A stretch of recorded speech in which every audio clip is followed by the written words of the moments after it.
Durante febrero de 1962, el presidente John F. Kennedy se dirigió a un conglomerado de la prensa con las siguientes palabras: Damas y caballeros, la simple palabra secreto es repugnante en una sociedad libre y transparente, y como nosotros somos personas libres, nos oponemos intrínseca e históricamente a las sociedades secretas, a los juramentos y a los procedimientos secretos. Pero es mi deber informarles que hay un grave peligro de que el incremento en la seguridad nacional sea aprovechado por aquellos que quieren expandir su significado a los límites de la censura y el encubrimiento oficiales, y me propongo impedir esto por todos los medios que me son disponibles. Ningún oficial de esta administración deberá interpretar mis palabras como una excusa para encubrir nuestros errores, para callar a la oposición, y mucho menos para apartar de la prensa y del público los hechos que se merecen conocer. Nos enfrentamos a nivel mundial a una despiadada conspiración que ha reclutado extensos recursos humanos y materiales y con ellos ha construido una inmensa red que combina operaciones militares, diplomáticas, de espionaje, científicas, económicas y políticas. Sus preparativos son encubiertos, sus errores son enterrados y sus desertores son silenciados.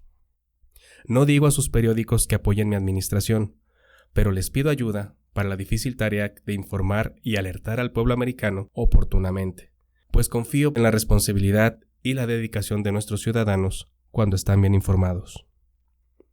Como gobierno, pretendemos asumir la responsabilidad de nuestros errores y contamos con ustedes para señalarlos si no los vemos. Y para esto necesitamos el flujo libre de la información, porque una nación que teme permitir a su pueblo discernir lo que es verdad de lo que es mentira, es una nación que teme a su pueblo.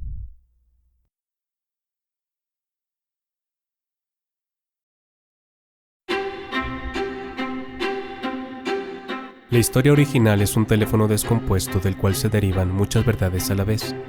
Si bien existe una historia oficial, toda historia oficial cuenta con otra versión de los hechos que, como sabemos, no la escriben los perdedores, y han llegado a nuestros oídos en forma de leyendas, mitos, evangelios apócrifos e incluso cuentos infantiles que la gente sigue contando de generación en generación hasta el día de hoy. Esto es Historia No Oficial. Advertencia: el contenido de este programa está hecho únicamente para tu entretenimiento. Los comentarios o conjeturas que se hagan en él están basados en el trabajo de investigación que nuestros comentaristas han tomado de diferentes fuentes y representan únicamente su opinión. Al final, la decisión de cuál historia creer es tuya. Se recomienda a un público mayor de 15 años. Bienvenidos al 7º episodio de Historia No Oficial, su podcast de cada semana. Yo soy César Sur y para presentarles la historia de hoy me acompañan como siempre Nancy Gutiérrez. Hola chicos. Y Gerson Ortiz. Hola. ¿Cómo están? Bien. Medio enferma, pero bien, aquí estamos como siempre echándole ganas. No se te oye mal la voz. ¿Cómo qué? No, nada. Ay, Dios. Ya. Ok. Ay, disculpen. Bueno chicos, esta noche, no, ni siquiera es de noche. Hoy vamos a finalizar con la tercera parte del asesinato de John F. Kennedy. Y como yo lo nombré, la conspiración perpetua. Okay. Eso quiere decir que la conspiración sigue hasta nuestros días. Oh my God. Sí. My goodness. Es que el asesinato de Kennedy no fue el único crimen perpetrado por esta banda de conspiradores, quienes usurparon el poder y actualmente gobiernan descaradamente. López Obrador. Huevo. No sé si sea también conspirador, pero a lo mejor por ahí lo nombramos. El discurso anterior, el que acaban de escuchar, es famoso por ser conocido como el discurso que mató a John F. Kennedy. Sin embargo, para cuando Kennedy pronunció estas palabras en febrero de 1962, sus políticas externas ya le habían causado un fuerte conflicto con los más altos funcionarios de su administración. Y como seguro recuerdan, justo después de su muerte oficial, el vicepresidente Lyndon Johnson había sido declarado por ley el nuevo presidente de los Estados Unidos, sí, en el icónico vuelo a Washington a bordo del Air Force One. ¿Cómo? El Air Force One. Air Force de 9Q. Bueno, del avión presidencial, porque la neta ni lo pronuncio bien. Durante su presidencia, Johnson se ocupó, además de sus excentricidades, de las protestas contra la guerra de Vietnam, que él mismo apoyó e intensificó, si se acuerdan, y le fue muy criticado por la sociedad y por muchísimos artistas. Ya ven que John Lennon, ¿quién más? Bob Dylan. No, John Lennon, Bob Dylan, todos los así trovadores y cantantes de esa época que componían canciones le tiraban a que la guerra se acabara y demás, ¿no? Y luego de que más de 30,000 soldados estadounidenses cayeron en combate, las tasas de aprobación del presidente, o sea, ya ven que era muy popular, que había ganado con el 61% de los votos, pues eso pasó en 1965, mantenía el 70% de la aprobación en su país, pero para 1967 bajó a menos del 40%. O sea, la mitad ya no quería que estuviera en el poder, Johnson.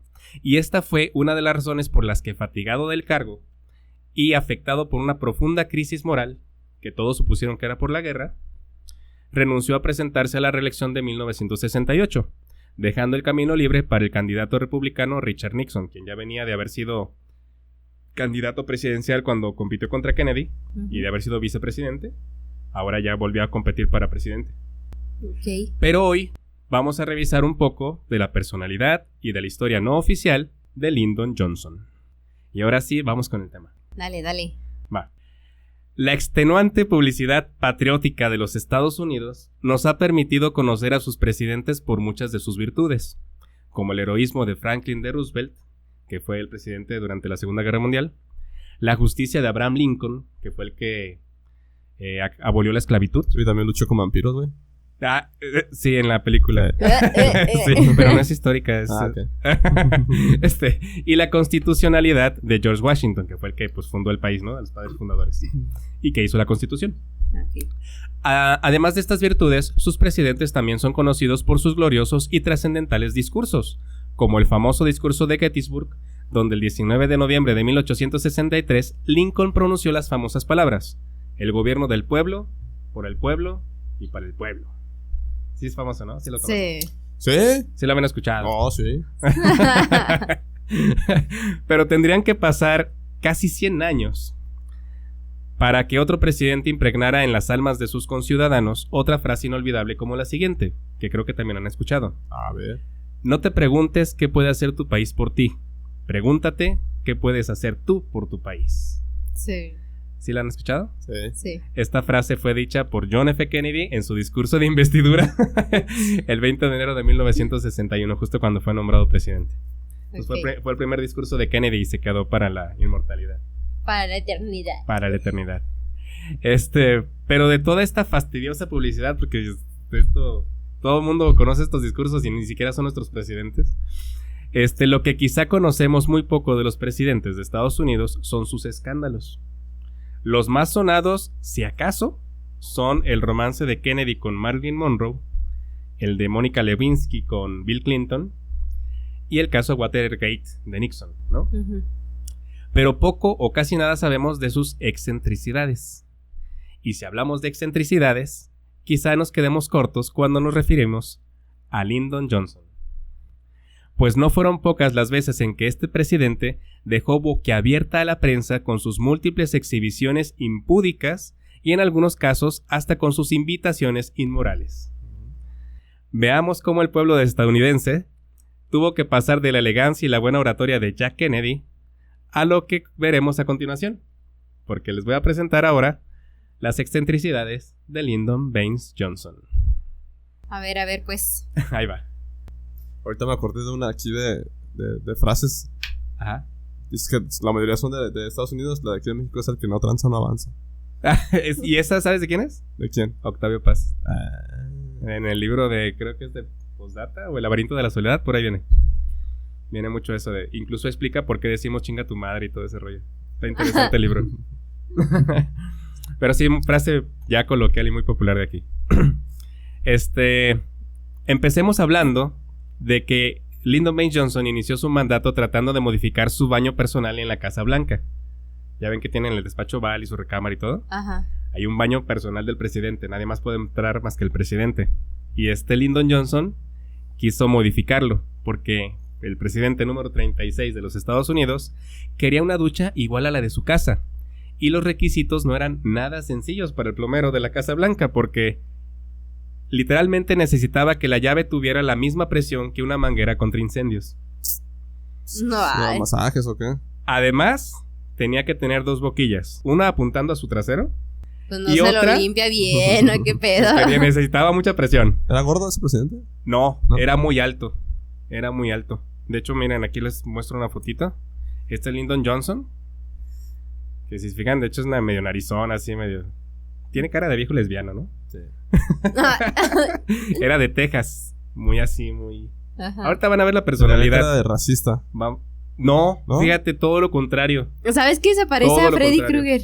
¿Sí? Ah, bueno, en Ah, esa un poco. sonrisa sí. Ajá, en esa En foto esa sí. sonrisa sí se parece un Mira, poquito. vele así la de- nariz, las orejas, así la Nomás sonrisa. échale gasolina y un cerillazo y ya. Ponle, viste lo de Cholo y ya se parece a Ajá. Freddy Krueger. Pero sí, tiene así como... Ahorita ¿Hasta van a ver está su pelón, no? personalidad. Sí, un poquito. Ajá.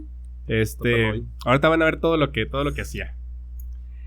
Pero bueno, decíamos que necesitaba 2 boquillas. Una iba a su trasero y otra iba hacia Jumbo, el nombre al que le daba a su pene. Jumbo. Estar muy dotado, ¿o qué? Ahí les va. Era un hombre muy alto, medía 1.90 y tantos por ahí. ¿Y qué? Casi Eso no cerca. significa que estés No manches, dotado. pero ¿qué pedo? O sea, la presión de una manguera de bomberos. Sí, literal. Y Ahí se quería mucha presión. apuntándole al nepe. Una a su trasero y otra a su Jumbo. Que ya le vamos a... Desde ahorita vamos a nombrarlo como Jumbo, ¿vale? Para no estar diciendo nepe. Pene. Se me hace muy botana el que le diga Jumbo. O sea, así como que... Sí, tío, soy muy dotadote, ¿o qué? Pero como que es más como que lo quiero llamar así, como de que esté así, ¿no? No sé. ¿Qué? No sé. No sé, como que se me hace muy... Porque suena muy así de que. acomplejado. ¿Cómo dice el dicho? Dime de lo que presumes. Y te diré lo que careces. Yo por eso mío nomás le digo Lucas. Ahí se las dejo. ¿Por qué anda de laco? No, ¿Te ahí se anda las de dejo. ¿Tú sí sabes por qué? Ahí se las dejo de tarea. Bueno, ahí va. También fueron varias las ocasiones en las que, rodeado de reporteros en la piscina de la Casa Blanca, los invitó a nadar desnudos junto a él. Caray. Piscina en donde también se bañaba desnudo junto a sus amantes. Obviamente estaba casada y tenía su primera dama, pero no le importaba exhibir a sus amantes en la piscina de la Casa Blanca y bañarse desnudo junto a ellas. Tenía Ay, Dios. muchas, algunas fueron de larga duración y A ver, ¿larga duración te refieres a tiempo o larga duración en el de acto? tiempo, no, de tiempo, Ah, de ok, tiempo, ok, de ok. tiempo. Ya, Sí, yo o sea, ya también fue de- mucho con lo de Jumbo. Ya fue mucha publicidad con eso de Jumbo. No, pero sí, nomás era de que tuvo muchas, incluso vamos a hablar de alguna de ellas más adelante. Pero bueno, esta fue la primera excentricidad, ¿no? Ajá. Una tarde, a bordo del Air Force One, Air Force One. el presidente se desnudó ante los reporteros y pasó esto.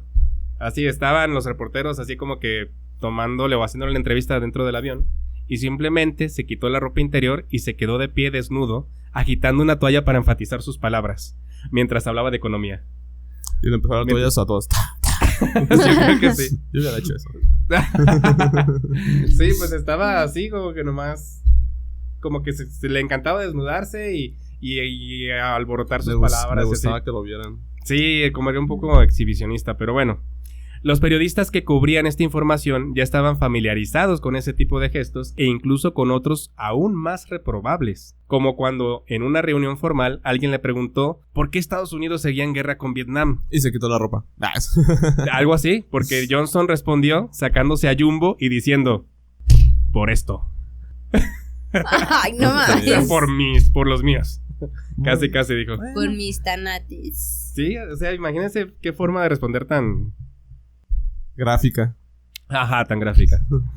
En otra ocasión, interrumpió una reunión de trabajo para llamar a su sastre personal quejándose de que los pantalones que le había hecho no le sentaban bien, diciendo, estoy muy bien dotado y si me haces unos pantalones normales me siento apretado, así que dame unos 5 centímetros más de tiro para que cuelguen bien mis pelotas.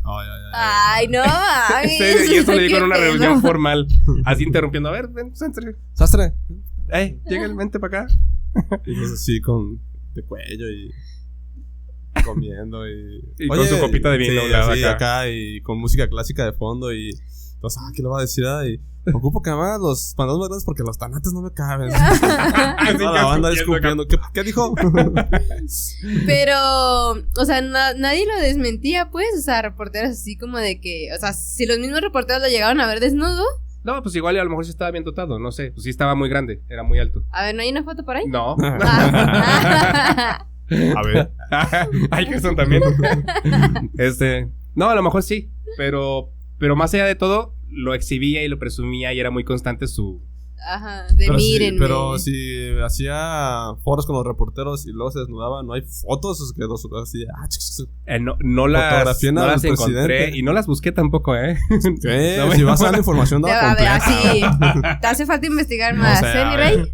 De Pedro Infante sí hay una foto desnudo, pero esa no la podemos poner de todas formas. Pero pues la censuran. No, sí, la censuran, es que la censuran. Por eso ni las censuras con cuadritos, hombre. Espérenme. Aparte de esto, remató con un sonoro eructo. Se me había olvidado decirles. O sea, todavía dijo: estoy muy bien dotado y quiero que cuelguen muy bien mis pelotas. Algo así eso. Asqueroso. Y fíjense, otra de las veces, cuando un abogado entró en los baños del Capitolio, Johnson sostuvo su pene entre las manos y le gritó así como del otro lado de los miquitorios, ya ves que son muchos. ¡Lo tienes muy chiquito!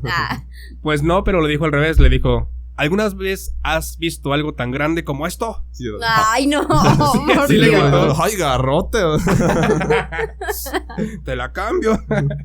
No, ¿sabes? Pero así era. Sí, estoy hablando de su personalidad y cómo eran cómo era de excéntrico, cómo era de... ¿Cómo se puede decir? Su personalidad, su muy extrovertido. Orgullo. Pues no es... No Estaba sé enfermo. Sí, es como pues era como de cierta forma exhibicionista. Pues sí. ¿No? Y también era un poco muy bribón. Ahorita van a ver. ¿Muy qué? Bribón. Ahorita van a checar, fíjense. Otra de las excentricidades. Yo la entendí muy vigorón y yo. ¿A chingar? No, vibrón. ¿Qué? Dije bribón. Bribón. Otra más, fíjense. Pero coincidir en el urinario con él no era lo más desagradable que te podía pasar. Pues un día, tras beber varias cervezas en el coche oficial, procedió a aliviar su vejiga al borde de la carretera, y el viento lanzó parte de su orina en dirección a uno de los miembros del servicio secreto. Cuando el agente le dijo que estaba orinando en su pierna, así como con los lentes negros y con su micrófono acá y todo, señor, está orinando en mi pierna. Johnson respondió: lo sé, ese es mi privilegio. Yo. Se puso los lentes negros y le empezaron a bailar. Sí. No. Así dijo. No mames. Así dijo. Está documentado todo esto. Está documentado. Y el deseo secreto. Bueno. Sí, ¿qué más le quedaba hacer? O sea, bueno. Ya es que se baja el presidente y tienen a fuerzas que estar dos hombres a un lado. Ajá. Entonces a uno de ellos le cayó. Qué gacho para el que estaba ahí al lado del aire, ¿no? Oye, y el otro acá riéndose, ¿no? Sí. Y aunque eran muchos los que lo detestaban, ni siquiera ellos podían negar su carisma y su capacidad de influencia política, pues nadie conocía las fortalezas y las debilidades de sus compañeros y de sus oponentes mejor que Johnson. ¿A poco bien Batman? Sí, era muy astuto políticamente hablando, era muy astuto. Ahorita vamos a hablar de su historia política más o menos para que vean cómo se parece un poquito a Miguel Alemán. Ya con eso les digo algo. Su manera de hacer valer su opinión también era épica, al grado de ser nombrada como el tratamiento Johnson. Y no Johnson de la marca Johnson & Johnson, ¿eh? El tratamiento Johnson porque te aplicaba esa como manera de imponer su opinión y su postura, y terminaba cediendo porque era muy agresivo. Porque esta técnica implicaba anular el espacio personal de su interlocutor, dar empujones, gritos, puntapiés en las espinillas. No. Así como que era muy bribón, así como niño. No, pues bien alto el vato. Y bien alto. Niño berrinchudo. Vean las fotos. Hay muchas fotos de eso. Aquí lo encara, lo enfrenta, se le acerca mucho. Vean aquí cómo se le sube casi encima. Vean esto. Pues ni modo que se le suba abajo. Bueno, pero se le pone encima, pues. Vean aquí a este pobre cuate más chaparrito y todo. Mira, ¿te quedó claro? Así como diciéndole, ¿te quedó claro? Vas a hacer lo que yo digo y punto. Como tipo Mira, ¿cómo se llama? con mucha gente. ¿El Trump? Ándale. Sí, naranja. Tiene algo de Trump. Trump tiene algo de él. Ajá. Así es. Y Biden también. Bueno, ahorita van a ver. Aquí tiene más cara de viejo lesbiano. Perdón. El editor de The Washington Post, Ben Bradley, comentó una vez que después de que te aplicaba este tratamiento, te sentías como si un San Bernardo te hubiera lamido la cara durante 1 hora. Así que todo el tiempo encima de ti. Me imagino todas las salpicadas de saliva. Baba. Sí, era muy así. Era que se hacían las cosas a fuerzas. Todas estas anécdotas curiosas, tanto las excentricidades como estas del tratamiento Johnson, fueron recogidas en los libros El presidente contra la prensa, la interminable batalla entre la Casa Blanca y la media, y los social media, bueno, los medios de comunicación, de Harold Holzer. El otro libro se llama Lyndon Baines Johnson, la forma en la que era, del reportero Frank Cormier, y la biografía Los años de Lyndon Johnson, de Robert Caro. De esos 3 libros salieron estas anécdotas. Okay. Cuando Lyndon Baines Johnson abandonó la Casa Blanca, había conseguido aprobar casi 50 iniciativas que modernizaron la sociedad estadounidense. Entre algunas de ellas, que al rato vamos a hablar de eso, eran las de los derechos civiles. Él no era racista, incluso ayudó mucho a los mexicanos porque... bueno. Eso fue algo que ningún otro presidente había hecho. O sea, por esa manera de imponerse, consiguió tantas reformas. Ningún presidente lo había conseguido en más de 2 siglos. Lo que nunca pudo conseguir fue la presión adecuada en la ducha para Jumbo. Esto fue lo que nunca pudo cambiar el baño de la Casa Blanca. Que de hecho sí lo modificó un poquito. Y cuando llegó Nixon, dijo: quítenme esa porquería de aquí. Porque entró al baño y como que le llegó la presión y inmediatamente mandó cambiar el baño otra vez cuando llegó Nixon. Pero bueno, vamos a hablar un poquito de su etapa cultural y de los cambios de los derechos civiles. Porque en la parte cultural de su presidencia, durante su periodo presidencial, estuvo marcado por la llegada de un grupo de jóvenes que revolucionó la historia musical y cultural de los Estados Unidos y del mundo entero para siempre. Los Bookies. Casi, casi igual de exitosos. Hablamos de la época hippie y obviamente de The Beatles. The Beatles Magic. Sí, John Lennon, Paul McCartney, George Harrison y Ringo Starr. Los Fab Four, como los conocían, o los fabulosos 4, quienes llegaron a Estados Unidos el 7 de febrero de 1964 y por sí solos fueron uno de los eventos que ayudaron a despejar de la mente del público, o al menos del más joven, la tragedia del asesinato de Kennedy. Obviamente junto con el LSD y la marihuana, pero fue la época hippie. Y si se preguntaron alguna vez por qué la época hippie era tan obscena y tan así, tan libertina y todo, pues imagínense si estaba el presidente así, cómo estaba la sociedad, ¿no? No obstante, a pesar de esta distracción en la juventud, personas como Mark Lane y el juez Jim Garrison seguían investigando. Recordemos que para este momento Mark Lane ya había escrito el artículo donde cuestionaba el asesinato del oficial Tippit y la injusta incriminación hacia Oswald. También Garrison estaba haciendo entrevistas y solicitando audiencias con la Comisión Warren. ¿Sale? En ese momento. Ajá.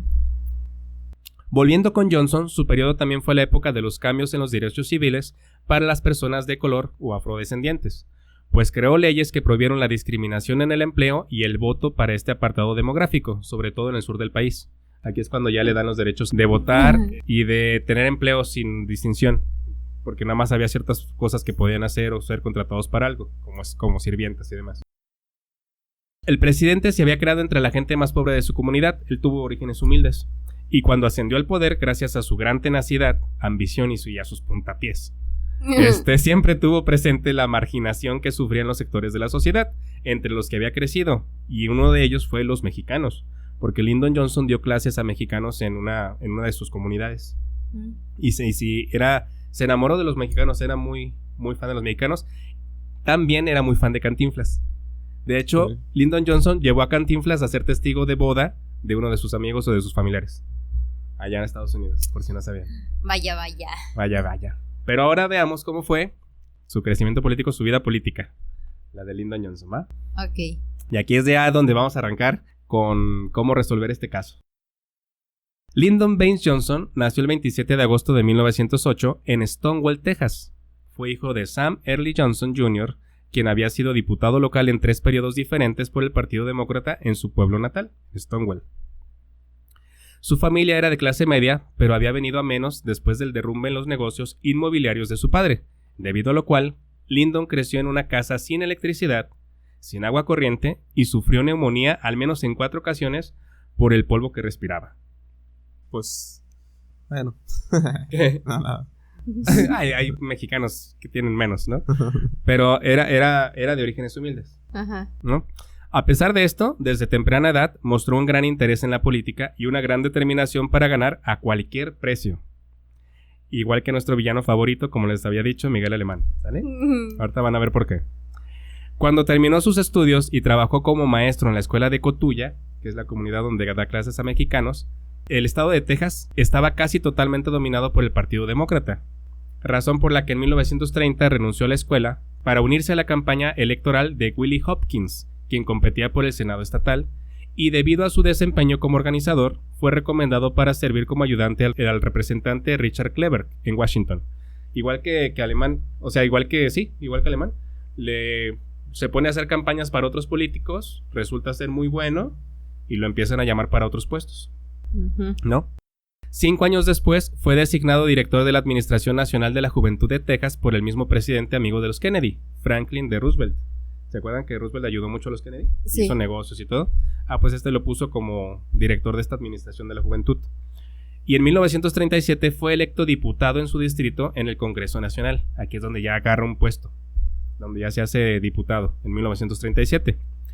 Y desde aquí vamos a ver cómo su personalidad, igual que su ascenso, siempre fue imparable e implacable. Pues ya desde joven soñaba con llegar a ser presidente de su país y lo iba a hacer a cualquier costo.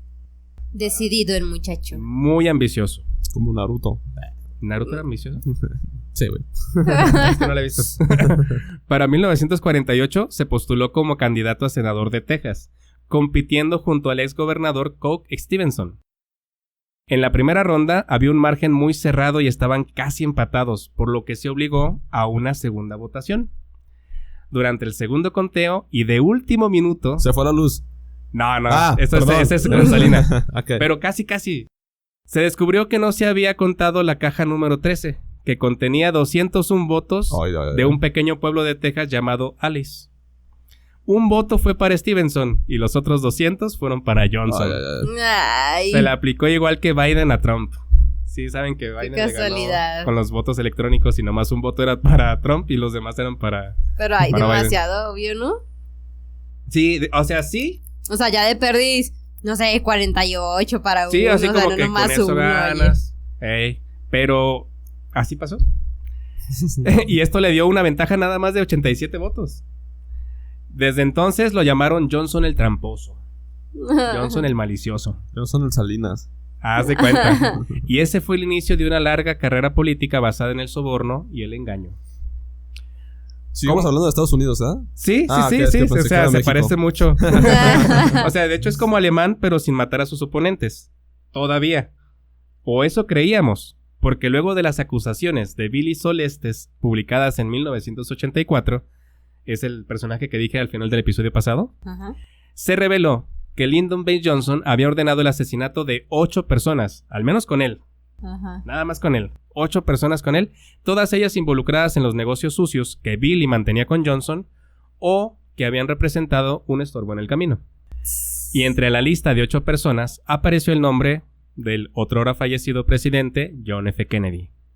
Solestes había formado parte del Departamento Federal de Agricultura durante la administración de Kennedy, pero había sido puesto allí por Johnson, quien era el vicepresidente, quien financiaba sus aportaciones millonarias al Partido Demócrata con los negocios sucios que tenían entre ambos. Pero luego de que Solestes fue encarcelado cuando se descubrió un fraude en el negocio de fertilizantes, solo un año antes de que Kennedy fuera asesinado, y un año antes de que las investigaciones del fraude apuntaran a su relación con el entonces vicepresidente, o sea, con Johnson. ¿Sale? Entonces, un año antes de que pase todo el despapalle, es cuando los empiezan lo agarran a Billy Solestes y lo meten al bote.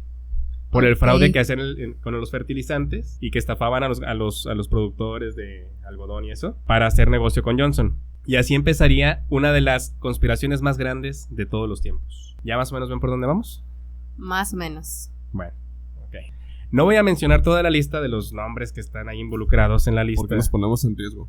Exactamente. Pero entre los nombres que aparecieron de la lista, los más importantes y los que nos sirven para este caso, están John Douglas Kinzer, Henry Marshall y la hermana de Lyndon Johnson, Josefa Johnson. Ok. ¿Sale? Aparte de Kennedy, pues. Ajá. Solo vamos a mencionar estos 3 crímenes, los 3 primeros, porque los rastros que dejaron en ellos son los que nos ayudan a resolver el caso. Ahí les va.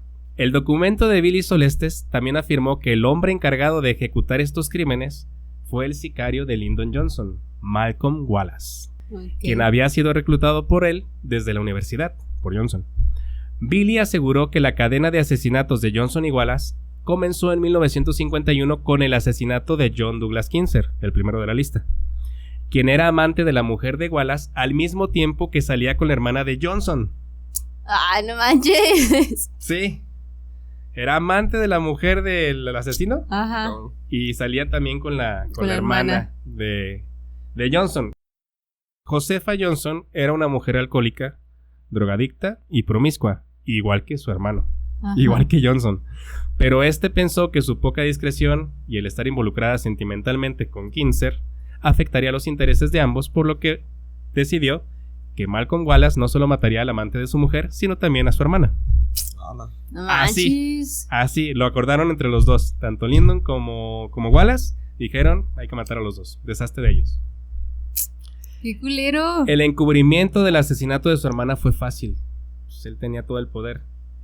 Pero dejaron huellas en el de Kinzer, razón por la que Wallace fue llevado a prisión 3 meses después. ¿Cómo resolvieron este caso? Porque el abogado defensor de Wallace fue el mismo abogado de Lyndon Johnson. Le prestó a su abogado para salir del bote. Y ahí ya hay una relación, aunque no quieras, ¿no? Ajá. Y está documentado todo. El mismo abogado de Johnson era Edward A. Clark, y no era cualquier abogado. Edward A. Clark había tenido varios cargos importantes en la corte, y ahora era secretario de gobierno de Texas. Era el secretario de gobernación del estado. Se decía que él era el jefe tras bastidores de Texas. O sea que él gobernaba. Ajá. Y el otro nomás era el títere, el que estaba de gobernador. Ahorita van a ver quién era el gobernador, que también es muy conocido y participó en el evento. Johnson utilizó a Clark para sacar a su amigo de prisión, y Wallace solo recibió una condena con pena suspendida de 5 años. La pena suspendida significa que eres culpable, pero que no vas al bote. Así de poderoso ellos eran. O sea, sí lo mataste, pero te puedes ir en libertad. Tienes una pena suspendida. 5 años de prisión. Tienes 5 años de prisión, pero con pena suspendida. Eso quiere decir que eres culpable, pero no pises la cárcel. Alguna otra cosa, ¿no? No ejercer, no estar en algún... Quedó en libertad. O sea, y si de que no puede sé si viajar tengas que ir a todo. firmar como si fuera libertad condicional. No sé si tengas que ir a firmar a algún lado, que no pueda salir del país. Pero la cárcel no la pisó. Así de fácil. Mataron, hicieron sus business, le prestó a su abogado poderoso y dijo, ahorita lo saco en 5 minutos. Y así quedó, sin pena. Ahora imagínate lo que puede hacer esta tercia del mal. Un abogado poderoso con influencia en una corte estatal, que puede hacer lo que quiera en el estado. Un senador ambicioso como Johnson y sin escrúpulos para alcanzar lo que desea. Y a cualquier costo, ¿no? Y un asesino a sueldo que debe un favor. Porque donde hagas algo que no quiero, pues te vuelvo a meter al bote. Ajá. ¿Ven por qué lo comparo con Alemán? Pues sí. Ok. Por cierto que en una conversación fuera de oficina, Mark Macmillan, un abogado que estaba por entrar en la firma de Clark, años después, escuchó de Don Thomas, quien era codirector de la firma de Edward A. Clark, abogado, escuchó que él era la única persona viva que sabía lo que pasó en Box 13. Box 13 es el fraude que hizo en las elecciones de la cajita de 200 votos. Sí. Ok. Textualmente dijo, yo decidí guardar silencio, pues en ocasiones lo mejor es solo escuchar. O sea, como que pues era el perrito fiel, yo nomás me vi, pero no hice nada. Ajá. Luego agregó, pero Clark, o sea, el abogado, fue quien se encargó de todo en Dallas. O sea, que a lo mejor él hizo la cajita, hizo los votos y toda la onda. O sea que desde entonces ya estaban con ya tenía su grupito, su mafia. Sí. ¿Va? Bueno, ahora vamos a pasar con Henry Marshall. Este es otro de los que están en la lista, el segundo.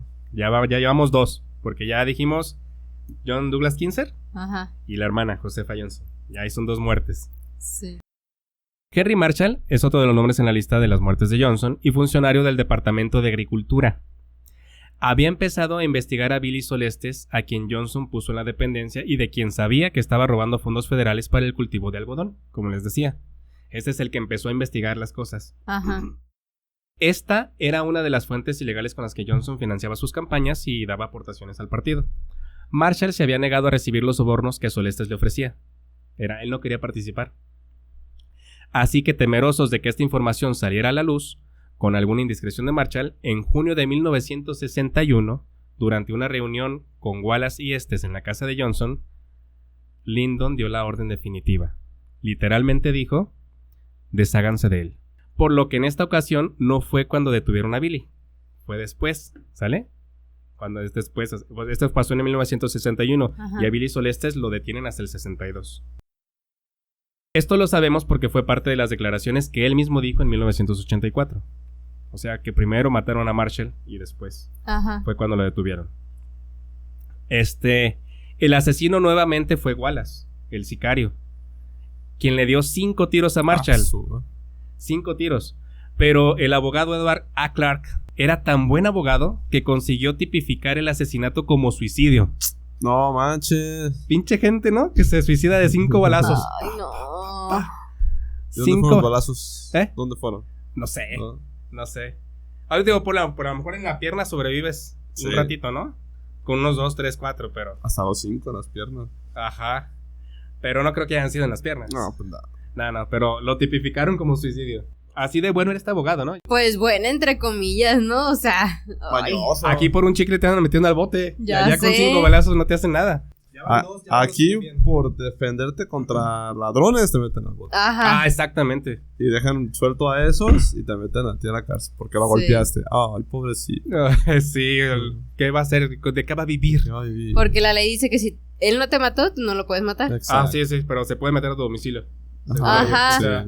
O sea, de hecho, supuestamente si un ladrón, un asaltante, un delincuente te hace una herida en el brazo a un ángulo de 40 grados y todo, o sea, así, si te lo hizo así de 5 centímetros y todo, tu defensa tiene que ser idéntica. Sí. No puede pasar, a 40 grados, de 10 Ajá. centímetros. O sea, tienes que repeler la agresión con la misma magnitud. Ajá. Como o sea, si imagínate. Fuera inercia, ¿no? Exacto. Como si fuera inercia. Y aparte, No o sea, manches. ¿cómo te vas a poner de que, o sea, la adrenalina de ese momento, la emoción y todo? Me hirió aquí, a ver, pásame tu brazo. Pásame tu brazo, vamos a aplicarle igual. Ajá. Sí, no. No te pases. O sea, Es como, tú te llevas y no te aguantas. o sea, si te saca un cuchillo y tú lo sacas pistola, ya la saliste del pedo. Ajá. Sí. Sí, te mandan al bote. Es como cuando atropellas al motociclista que se te metió. Es una reverenda. Ajá, por la prelación de paso. Cuando atropellas al peatón que iba cruzando por abajo del puente Del peatonal. Sobre periférico a 80 kilómetros por hora, ¿no? Sí. O sea, te pasas. Pero... O cuando... no, ya. Ahorita de mí me acordé. Ya pues. Si se fijan, aquí ya van 2 veces que el abogado lo libra de Hace de ir las a la suyas. cárcel. Ajá, y hace de la cárcel, como dices, el mago lo hizo de nuevo. No O sea, sé, Saul Goodman, de casualidad, ese. Yo creo. Ya le perdonó 5 años de prisión en la primera. Y aquí dijo que fue suicidio con 5 balazos. Así que ese güey es un mago. No me estoy muriendo. A ver, otro. Ajá. No, otro. Diablos, no A ver, funciona. otro. Soy tan idiota que no sé que un balazo en la cabeza es el que me mataría. Lo dejaré al último. Ajá. Exactamente. Capaz que tenía como 3 ahí, ¿no? No manches. Y aún así. Pero esto, aún está lejos de ser lo único sucio y opaco en la carrera de Lyndon Johnson, ¿eh? Así, esto no es lo único, ni lo más opaco.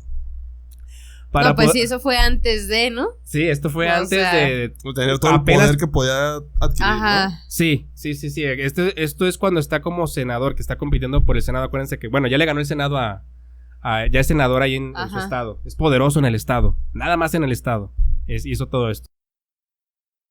Para poder demostrar la culpabilidad de alguien en un crimen, se requiere comprobar los 2 indicios incriminatorios. ¿Alguien sabe cuáles son? No. Motivo y oportunidad. Eso es lo que siempre van a tratar de buscar los investigadores. Que como persona culpable o sospechosa hayas tenido un motivo para hacer lo que hiciste o el crimen y la oportunidad de hacerlo. Porque, sí, le tenía rencor, pero él no estuvo en el lugar del evento, estaba trabajando cuando... O sea, tienes que haber estado disponible, Ajá. tener la oportunidad de haberlo hecho. Entonces, Johnson tuvo ambos. para lo que estamos investigando, el asesinato de Kennedy, ahí les va. Pero jugó sus piezas de ajedrez como nadie lo hizo en la historia. Y si recuerdan, mejor dicho, John Kennedy no fue el único Kennedy que murió en los años 60. Ajá. Por eso la gente cree que la familia tuvo una maldición. Sí saben mucho que hablan de la maldición de los Kennedy. Sí. De que mataron a Kennedy, el hermano también ya iba a ganar las elecciones contra Nixon, que fue el otro oponente de Nixon, y lo matan. Entonces Nixon queda libre para ser, o sea, el más popular en ese momento. La verdad es que simplemente a los Kennedy no los dejaron gobernar. En ningún puesto, creo que lo mucho fueron diputados, sí. Los demás Kennedy. Pero los más famosos que fueron Robert y John, les dieron cuello. Ahí les va. A mediados de 1963, el fiscal general de la nación estaba investigando los lazos de Billy Solestes y Bobby Baker con Johnson. Baker era secretario y otros de los socios principales de Lyndon, y participaba en casi todos de sus negocios ilegales, o sea, estaba en todas las tranzas. Ajá. Por ejemplo, si alguien quería hacerse de un contrato o un contratito militar o gubernamental, tenía que entenderse primero con Bobby y luego le pagaba una comisión a Johnson por firmar el convenio. ¿Sale? Es un trato indirecto y así funcionan más o menos los sobornos en las altas esferas políticas. Tú haces el contrato, a mí me das una comisión y yo te autorizo, yo digo que o yo voto por para que dentro de la... ¿Cómo le dicen cuando compiten? Que hacen una... ¿La competición? No, que entran o sea, hay muchas empresas ofreciéndole el servicio al gobierno. No me acuerdo, licitación o algo así, ¿no? No me acuerdo cómo se llama, pero es cuando entran en competencia para dar el servicio. Pregunta. Pero lo ponen, ellos simplemente votan por este cuate y les dan el contrato a ellos, ¿no? Así funciona. Y se llevan su moche. Obvio. Y cuando dije el fiscal general, me refiero al mismísimo Robert Kennedy. Él era el fiscal general en ese momento. Cuando Kennedy es presidente, su hermano es el fiscal general. El fiscal es como el chido de la PGR aquí. Okay. Es el procurador de justicia. ¿Sale? Si Robert seguía adelante con la investigación, no solo Bobby Baker iba a ir a prisión, sino adivinen quién ya no iba a ser vicepresidente cuando Kennedy se reeligiera. Johnson. Exactamente. Ahí tienen un motivo.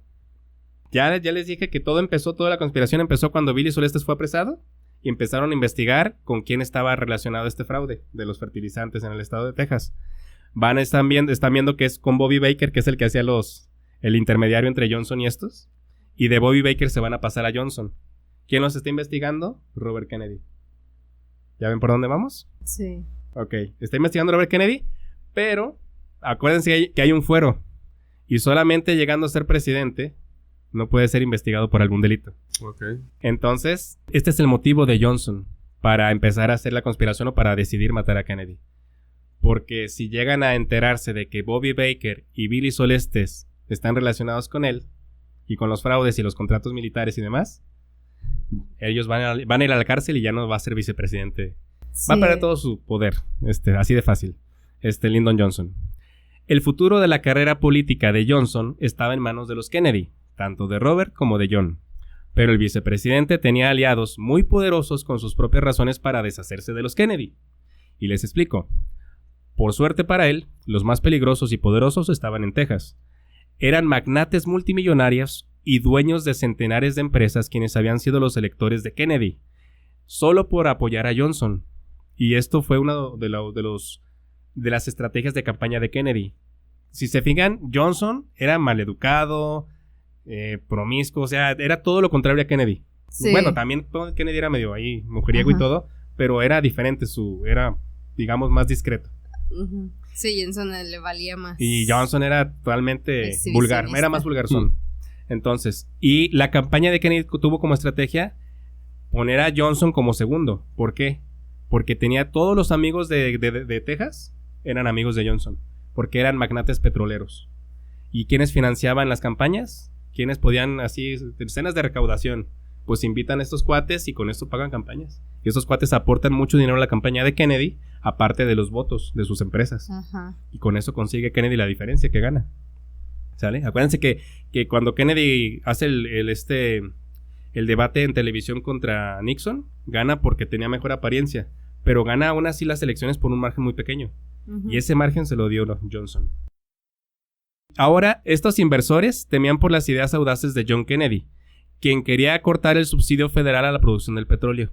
Este era el problema con Kennedy, que era justo y quería hacer trato justo con América Latina y quería justicia y paz por todos lados, quería acabar con la guerra, pero eso no le convenía a los petroleros, porque vendían más a las armas, vendían más a los tanques, tenían muchas empresas que tenían que ver con eso, con guerra y con poder y todo es con petróleo. Exactamente.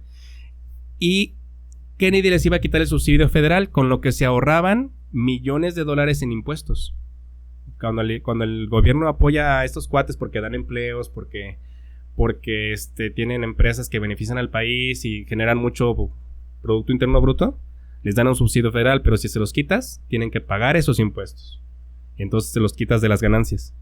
Entonces, con esto no estaban de acuerdo con Kennedy. Y Johnson fue a hablar con ellos.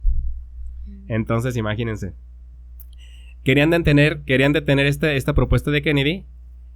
Y esto es lo que va a provocar que se forme la conspiración con gente poderosa. Uno de estos magnates, de los que les digo, fue Clint Murchison.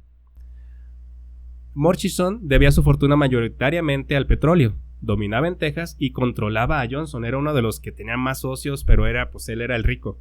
Johnson en ese momento no. Y por supuesto tenía negocios con Bobby Baker. Y le preocupaba que los problemas de ellos con la fiscalía terminaban en su puerta. O sea, si involucraban a Bobby Baker y luego a Johnson y los metían al bote, pues él también estaba embarrado. Entonces lo iba a perjudicar. Mínimo, económicamente lo iban a perjudicar. Así que los llamó para arreglar este asunto en su base secreta de operaciones. Un pequeño hotel que poseía en La Joya, California, llamado el Hotel del Charro. Muy mexicano. Charro? Sí, así se llamaba. Y es que ellos les gusta mucho la cultura mexicana, van a ver. En este Hotel del Charro... Sí, ya vi. Corrupción, noches... Cantinflas.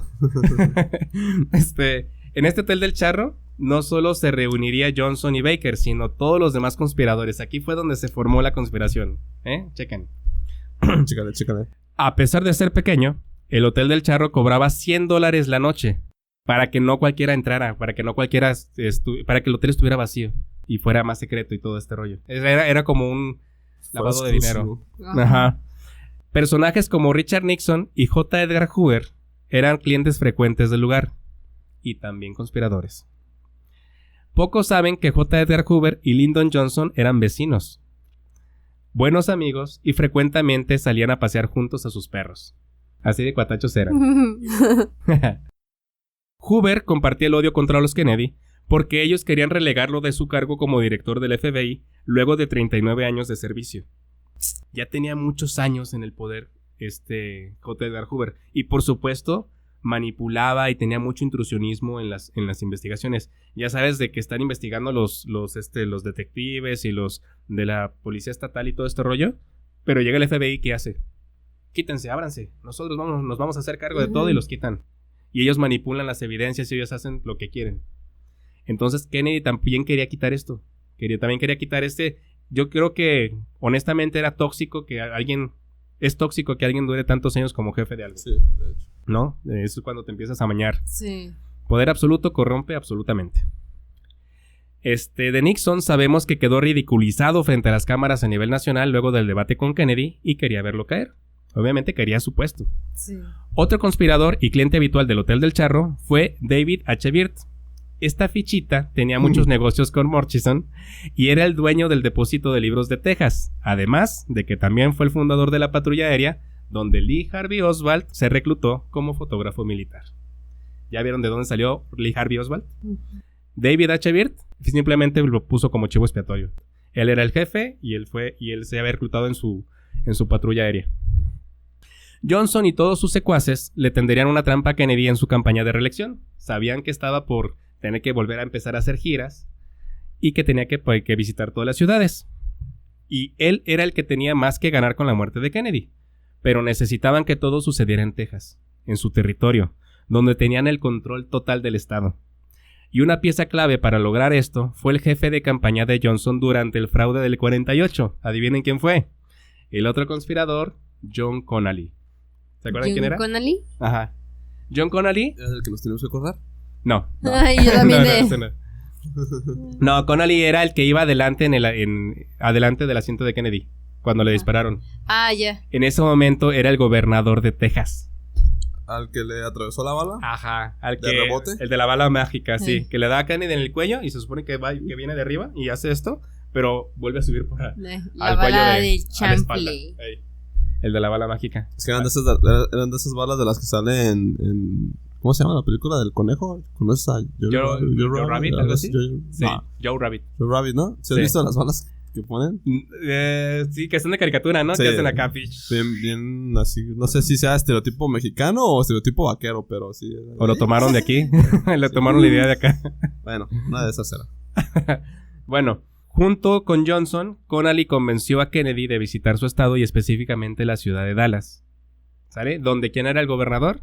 Earl Cable, el hermano de Charles P. Cable, que había sido despedido por Kennedy también. Ah, ¿Sale? ya. O sea, tenían todos los conspiradores estaban ahí. O sea, No, ven, pues todos querían joder al Kennedy, Ajá. ¿no? todos manches. los petroleros de Dallas, de Texas, querían joder a Kennedy.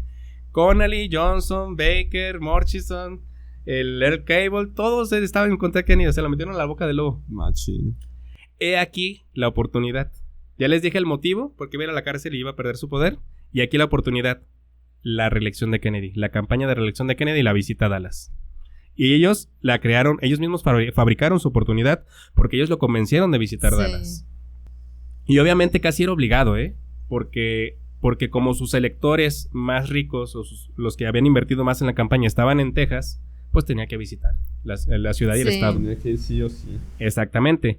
Ahora entienden por qué cuando una bala le da en la espalda a Connally, le dice, Dios mío, ¿nos van a matar a todos? Pues sí. ¿Se acuerdan que dijo eso? Sí. Esto no se vio en la cinta de Zapruder, Esto, en realidad, la cinta de Zapruder es muda. Solamente está el video. No Ajá. tenía audio. Pero esto fue recogido de... Ya ven que mucha gente fue a testificar. Ajá. Mucha gente dijo esto. Muchísima gente dijo... Cuando le dispararon a Kennedy, también le dispararon a Connally. Y él dijo, Dios mío, nos van a matar a todos. Mucha gente lo declaró. Está documentado así. Ajá. Por eso sabemos que dijo esto. Pero, o sea, ¿cómo? Dios mío, ¿nos van a matar a todos? O sea, que ya sabía que iban a matar a alguien. ¿Sí se entiende? Sí, lo dices así como de, hey, idiotas, ¿qué están haciendo? Nos van a matar a todos. No, más tienen que matar al de atrás. No más el de Ajá. atrás, estúpidos. Exactamente. Sí, fue así más como ese tipo de... No fue como de temor así de, ay, nos van a matar a todos. O sea, fue como de, sí, idiotas, ¿qué están haciendo? Nos Ajá. van a matar a todos. O sea, Sí, o sea, esa era su expresión. ¿Sabes? Pero ya con este contexto ya entienden por qué la dijo. Otra prueba de esta conspiración contra Kennedy la tenemos gracias a una de las amantes de Johnson. Les dije que iba a hablar de una. Madeleine Brown. Y este Gerson. Madeleine contó años después de la muerte de Lyndon, obviamente. Todas las confesiones que tenemos aquí fueron después de la muerte de Lyndon Johnson. Sí, pues se sí. esperaron todos se tenían que esperar.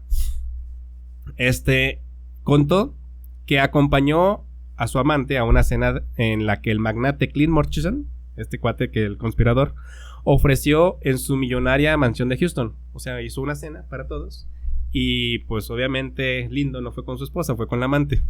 No. Y en su millonaria mansión de Texas los reunió y todo. Y dijo que después de que Murchison se llevó a Lyndon a una habitación en la que también se encontraban Richard Nixon y J. Edgar Hoover, Johnson salió y le dijo al oído a Madeleine: esos malditos Kennedy nunca más me volverán a avergonzar. Y no es una amenaza, es una promesa. Ay. ¿Qué quiere decir? Que ya habían planeado todo. Obvio. Así, el 22 de noviembre de 1963, que era viernes, alrededor de las 12:30 horas, Kennedy fue colocado en medio de una masacre en la ciudad de Dallas, Texas, donde Earl Cable, hermano del despedido alto funcionario de la CIA, Charles P. Cable, era el alcalde, y donde el gobernador John Connally manipularía sus fuerzas armadas para debilitar la seguridad de la caravana, facilitando así el trabajo de los francotiradores, entrenados quizá por J. Edgar Hoover, director del FBI, que no solo desviaría la culpa hacia el archivo expiatorio entregado por David H. Byrd, el dueño del depósito de libros y jefe de Oswald, sino que también manejaría la evidencia con su inigualable poder de intromisión en las investigaciones. ¿Ya vieron cómo está manipulado todo? Respira, amigo, respira. Pues todo. Es que lo estoy diciendo como es Ventura. ¿Sí se acuerdan cómo lo hacía? Así. Pero todo así súper detallado. Bueno, Exacto. sí, o sea. Todo lo que pues estaban porque no podían involucrados. tener ninguna falla. Exacto, todo tenía que estar manipulado por alguien. Con todo. Exacto. Pero el más beneficiado en toda esta conspiración sería Johnson. Lyndon Baines Johnson, quien dejó de ser investigado. ¿Y quién? El pitudo, dice. El calzagrande. Pero les decía que la neta, quién sabe, yo creo que no tanto, yo creo que era más presunción. No, pero... O sea, sí estaba alto, pero pues para su tamaño yo creo que era normal, ¿no? Pues todo va en relacional, desgraciadamente. Nancy. Ahí les va. Entonces el más beneficiado fue Lyndon Johnson, quien dejó de ser investigado por su relación con Bobby Baker y Billy Solestes, y pasó de no pisar la cárcel a sentarse en el despacho Oval y a hacerse cargo del país más poderoso del mundo en aquella época. Estas 5 personas fueron las que operaron de manera directa en la conspiración, pero recordemos que hubo más gente tras bambalinas que también tuvo algo que ganar. Y ahí les va. Por ejemplo, una vez muerto Kennedy, Allen Dulles fue restituido y nombrado directamente por Johnson como vocero oficial de la Comisión Warren. Y cómo no, si él él mismo fue quien la creó, ¿no? Sí. Y pues vente, ya se murió, ya vente, otra vez. Como dijo Gerson, ¿no? Regresó. El muerto al pozo y el vivo al gozo. Ándale. J. Edgar Hoover recibió la añorada dirección vitalicia del FBI por parte de la ahora su amigo y vecino y nuevo presidente Lyndon Johnson, ¿no? Vamos a pasear a los perros, ya te doy la dirección vitalicia, es decir, que hasta que se muera iba a ser director del FBI. Así, o sea, obvio, ¿no es más que obvio que estaban involucrados? Pues sí. Despuésito de Kennedy, le dan la dirección vitalicia. O sea, lo peor es que según ellos como J. que Edgar siento Hoover. que lo quieren hacer como discreto, Pero es más que pero obvio. al final resulta súper obvio, ¿no? Súper obvio. Porque todo esto está documentadísimo. Edward A. Clark, el abogado Ajá. mago, recibió $1 millón cada año durante toda la presidencia de Johnson. Además de que fue nombrado embajador de Estados Unidos en Australia en 1965. También fue nombrado embajador. Su sueldazo y aparte su bono de $1 millón durante toda la presidencia de Johnson. Este güey se enojó también cuando Johnson no se reeligió. Porque pues era Pues $1 millón sí. más. Era su mina de oro. Exactamente. Clint Murchison y los petroleros de Texas se beneficiaron cuando Johnson mantuvo el subsidio federal a la producción del petróleo, y los demás conspiradores como Bobby Baker, John Connally y David H. Byrd siguieron haciendo negocios sucios, pero ahora con total impunidad. Ya Pues sin ser sí. investigados ni nada, porque al rato van a ver lo que pasa con Kennedy, ¿no? Con Robert. Billy Solestes, que es el que declaró todo esto, al haber caído en prisión justo cuando se estaba planeando la conspiración, pues no participó directamente en ella, pero quizá fue sobornado para guardar silencio de todas estas relaciones. Ujú. Para cuando Johnson murió y dejó de recibir dinero, fue que decidió hablar, pues es muy sospechoso que declaró todo justo cuando su vida ya no corría peligro, ni sus amigos conspiradores podían pagar las consecuencias. Billy Pues sí, Solestes, no estaba menso. por cierto, que no murió así no lo mataron por dar la lista, porque te había dicho en el episodio pasado que sí, no murió por eso. Él murió hasta los 80 y tantos años. Lo que pasó fue que lo metieron a la cárcel en el 73.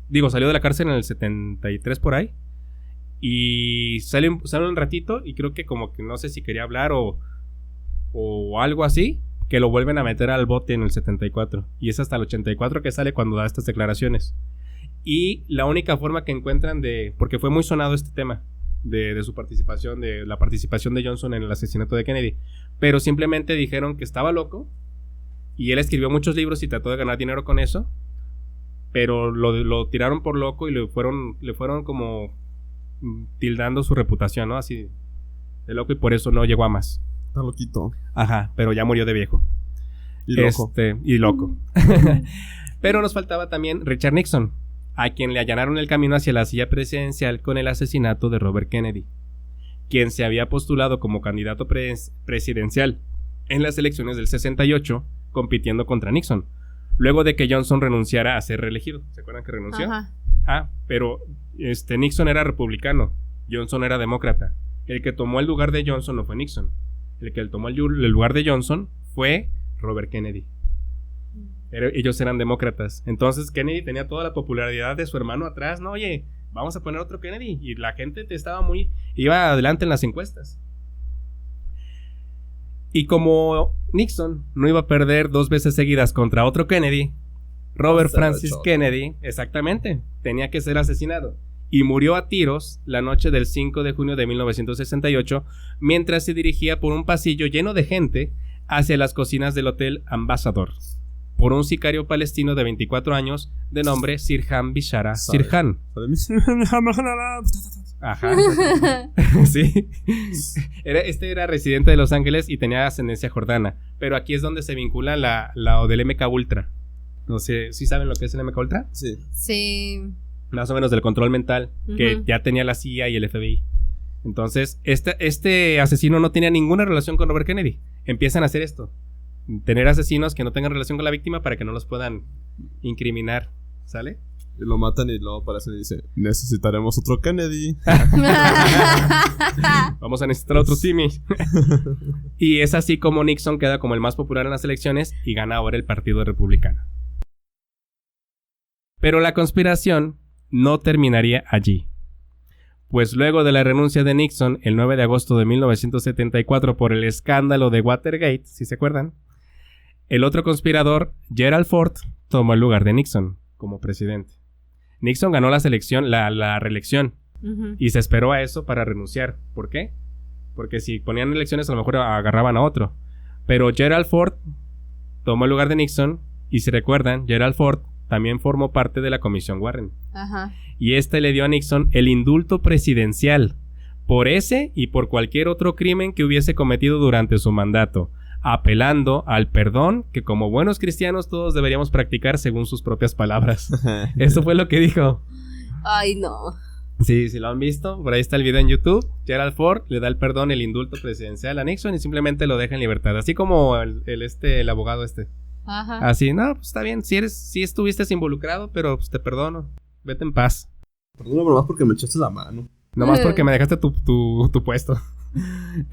Y quizá la conspiración llegó más lejos y los siguientes presidentes, al igual que en el caso de México con Miguel Alemán, solo fueron títeres o cómplices de una conspiración más grande. Porque si recuerdan, en el primer episodio ya estaba sonando el nombre de un empresario muy respetado y muy conocido.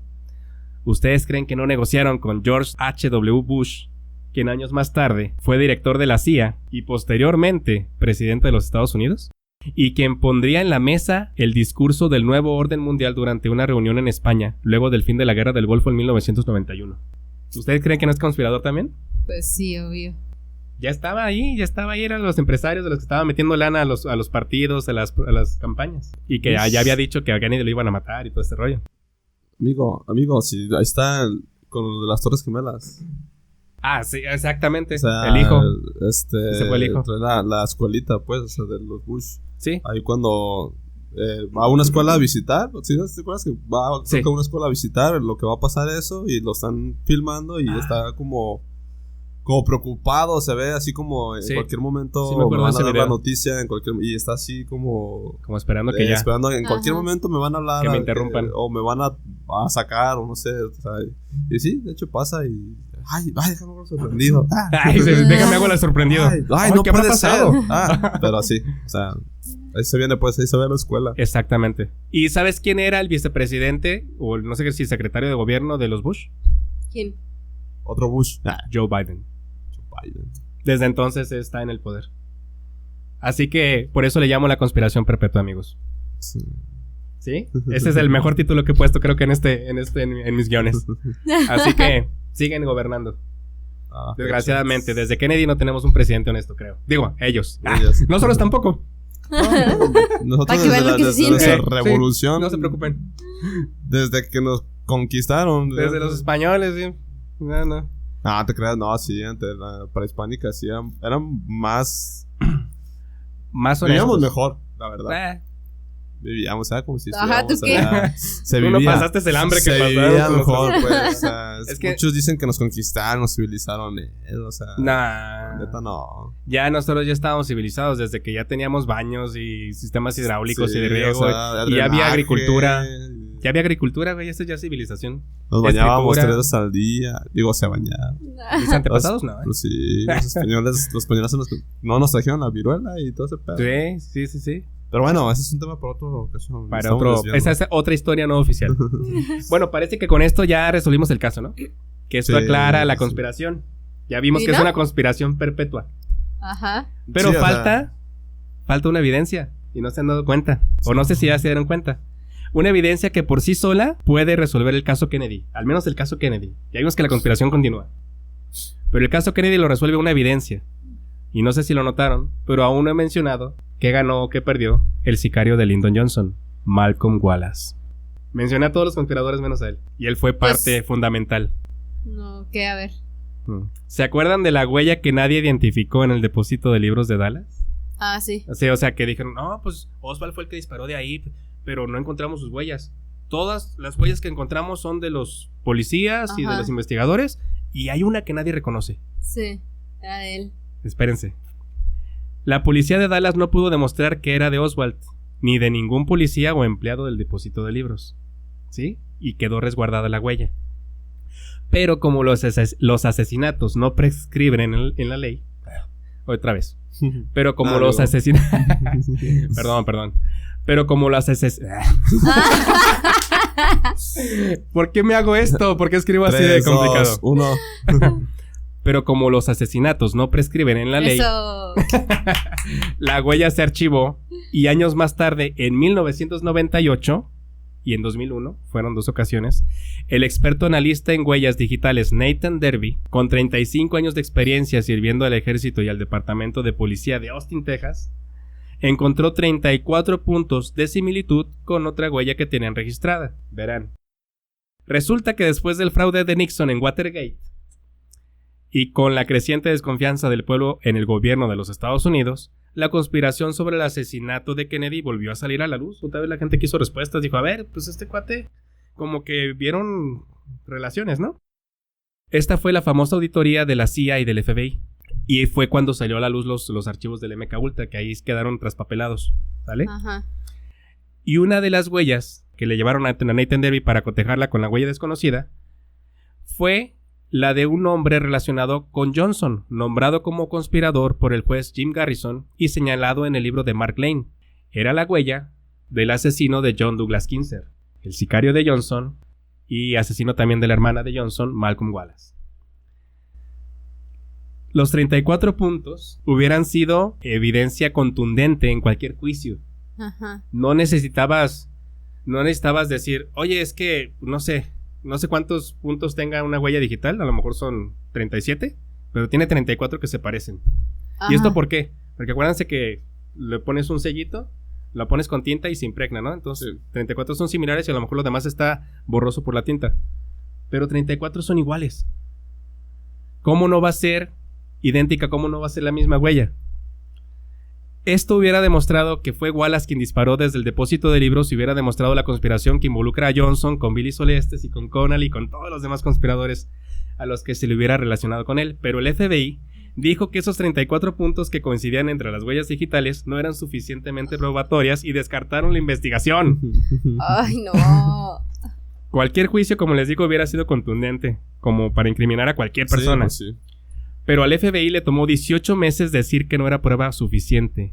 Por eso la revisó 2 veces Nathan Derby. Otra vez, o sea, la volvió a revisar y dijo, no, sí, es el mismo. O sea, volvió a decir lo mismo después de que la revisó otra vez. Sí. Pero se esperaron 18 meses para enfriar el caso. Y muy probable... ¿Para enfriar el caso o para enfriar al...? a Nathan Derby. Sí. Muy posiblemente porque todavía había personas involucradas con Hoover en el FBI. Y porque, como Hoover estuvo involucrado también en la conspiración, esto hubiera acabado con toda la dependencia, con todo el FBI. El FBI tuviera tenido que desaparecer si hubieran descubierto que el director estaba involucrado. El director de más de 40 años de servicio en el FBI. Pero les tomó 18 meses las revisiones y descartar esto. Imagínense, ya no existiría el FBI. Pues sí. Desde el 2001. Malcolm Wallace murió sospechosamente en un accidente automovilístico en una solitaria carretera de Texas, la noche del 7 de enero de 1971. Simplemente, él no ganó nada, se deshicieron de él. A lo mejor unos años despuesito.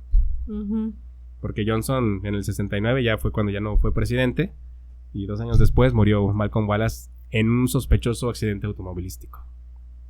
Su participación en el evento pudo haber cambiado el curso de la historia como la conocemos y hubiéramos visto que Estados Unidos no es el país de la libertad que dice ser.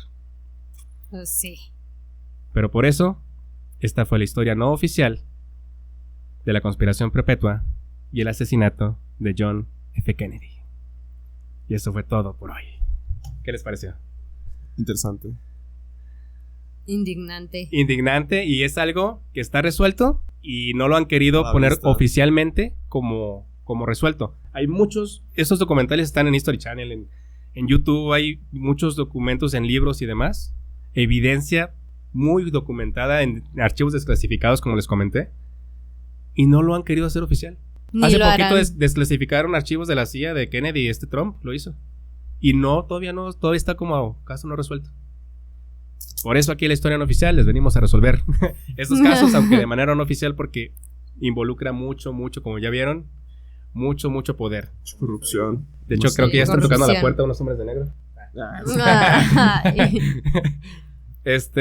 A final de cuentas, el asesinato de Kennedy nunca se va a declarar como resuelto. Igual mucha gente se va a quedar con fue un atentado y ya. Ajá. Así es. Mucha gente que no lo vas a hacer cambiar de opinión, pues, por más que esté la evidencia ahí. Sí. Fue un atentado y ya para mí, o sea. Y hay muchos patriotas que tienen a su gobierno así como que también muy arriba, le creen todo lo que les dice y son honestos, o sea, ellos están como que allá no hay corrupción. Y ya vimos que es lo mismo o peor que México. Sí. La verdad. Pues sí. Hasta los veo tristes. Ay, es que neta, o sea, cosas que son como tan obvias, ay, no. O sea, si yo nada más reuniendo la información que veo en páginas de internet y en videos y en documentales puedo resolver este caso uniendo la información, ¿tú crees que un investigador de allá de Estados Unidos no puede hacerlo tan fácil? Es más, Jim Harrison lo hizo y Mark Lane lo hizo en sus libros y no los pelaron. Simplemente pero pues los con vetan. tantos intereses de por medio. Exactamente, nada más los hacen a un lado. Sí, pues muy triste. Pues luego de este suceso y el de Roswell, los ciudadanos de Estados Unidos perdieron la fe en el gobierno. Pero descuiden, no son los únicos, nosotros nunca le hemos tenido. En el siguiente episodio de Historia No Oficial, descubriremos el lado humano de los Kennedy, quienes a pesar de mostrarse pacifistas e igualitarios en sus políticas, mantuvieron un lado oscuro con las mujeres, con una en especial, y creo que ya saben de quién estoy hablando. Porque en el siguiente episodio vamos a tratar de Marilyn Monroe. Así que agárrense porque se va a poner bueno. Y como dijo alguna vez, agárrense. Como dijo una vez un hombre sabio, se puede engañar a todos poco tiempo, se puede engañar a algunos todo el tiempo, pero no se puede engañar a todos todo el tiempo. Y esta frase fue de John F. Kennedy. Gracias por escucharnos, esto fue todo por hoy. Y ahora sí, síganos en nuestras redes. ¿Cuáles son, Nancy? Son ya la sabes. En Facebook y en Spotify estamos como historianoficial.podcast. Y en YouTube, demás, Instagram y TikTok como @historianoficial.podcast. Así es. Así que síganos, amigos. N-oficial. Para que no pongan doble O. Sí, para que no pongan doble O. De todos modos, por aquí les va a estar apareciendo las redes. Sí. Por aquí o por allá. O por acá, depende cómo se mueva ahí la edición. Depende del editor donde lo quiera poner. Sí. Pero bueno, muchas gracias por escucharnos. Compartan por favor y nos vemos en el siguiente episodio. ¡Vámonos! Bye. Bye. Vamos por las chelas. Vamos. El tiquito, dice César. La naranjada.